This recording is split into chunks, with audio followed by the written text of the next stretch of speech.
All right, let's get right into it. We live in a world that feels, well, complicated.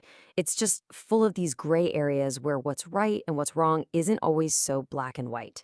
So, in this explainer, we're going to unpack a really foundational piece of wisdom from the Prophet Muhammad that gives us an incredible roadmap for navigating all that complexity.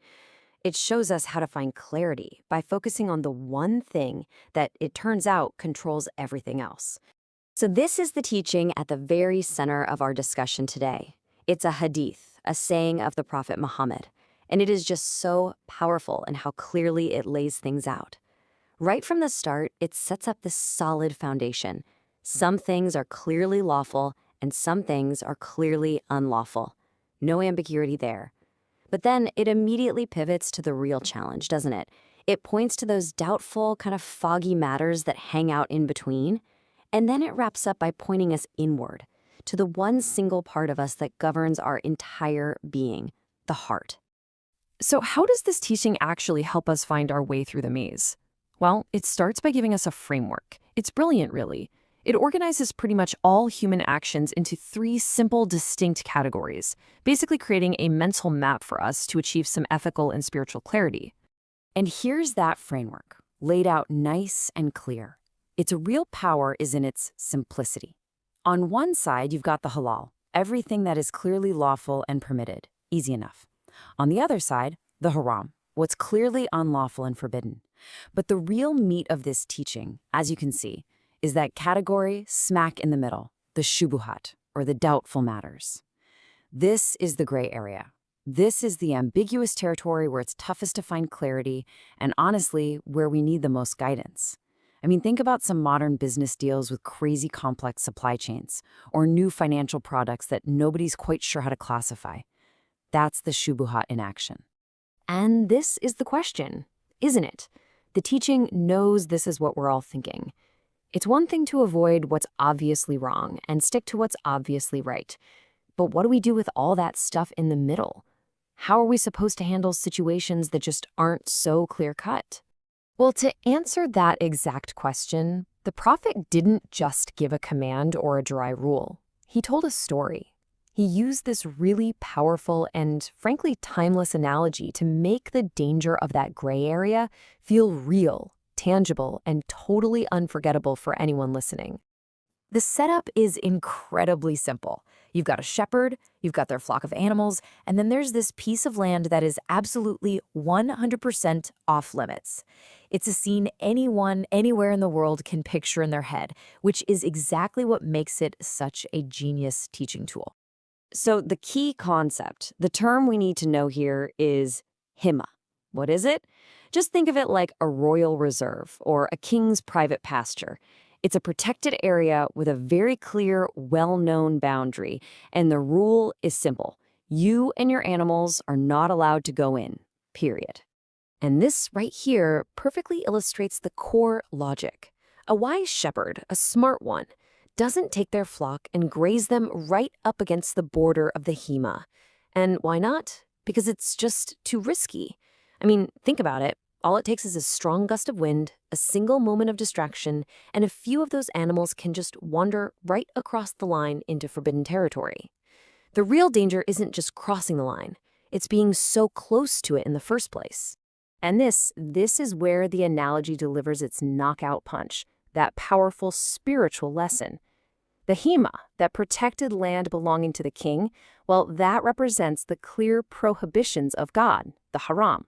So what are the doubtful matters, the shubuhat? They're the lands right at the edge of that sanctuary. So to get involved in those doubtful things is like grazing your flock on the very border of the forbidden zone. You're not just risking a mistake, you're making it almost inevitable that you'll eventually fall into what is clearly and absolutely wrong. Now, that whole analogy of the shepherd, that's about our external actions, right? It's about what we do out in the world. But then the teaching pivots to something even more fundamental. It takes us from the outside world and brings us all the way into our inner world. It reveals the ultimate command center that decides whether we stay safe and sound or wander straight into that sanctuary. So the Hadith comes back to this mysterious phrase, kind of building the suspense. What is this one single part of us that holds so much power over our entire being? What could it be? I mean, just stop and think about the sheer weight of that statement. It's saying that the state of our entire life, our actions, our choices, the words that come out of our mouth, it all flows from the condition of this one single thing. If it's healthy, we're healthy. If it's corrupted, well, our whole life becomes corrupted. And there it is, the heart. The teaching reveals that the heart is the king of the body. And our limbs, our hands, our feet, our tongue, they're just the soldiers that follow its every command. So if the king is righteous and sound, it's going to command its soldiers to stay far, far away from the himma. But if that king is corrupt, it will march its soldiers right into danger without a second thought. Okay, so knowing all this about the clear, the forbidden, the doubtful, and the heart being the king inside of us, what are the practical takeaways here? I mean, how do we actually use this incredible piece of wisdom to cultivate a sound heart and live a life with more clarity? This really boils down all the key wisdom we can pull from this one teaching. Let's just walk through it real quick. First, it's reassuring. It tells us there's clarity of faith. The basics, the core principles are solid and they're not meant to be confusing. Second, it's just intensely practical. By protecting your reputation and staying out of those gray areas, you protect your honor from rumors and suspicion. Third, it champions the virtue of caution. This is all about being proactive and wise about your spiritual well-being. And finally, and this might be the most important one, it shows us how to block the path to harm. By being really careful to avoid those doubtful things near the border, you're literally building a fence that keeps you from ever stumbling into the major no-go zones deep inside that sanctuary.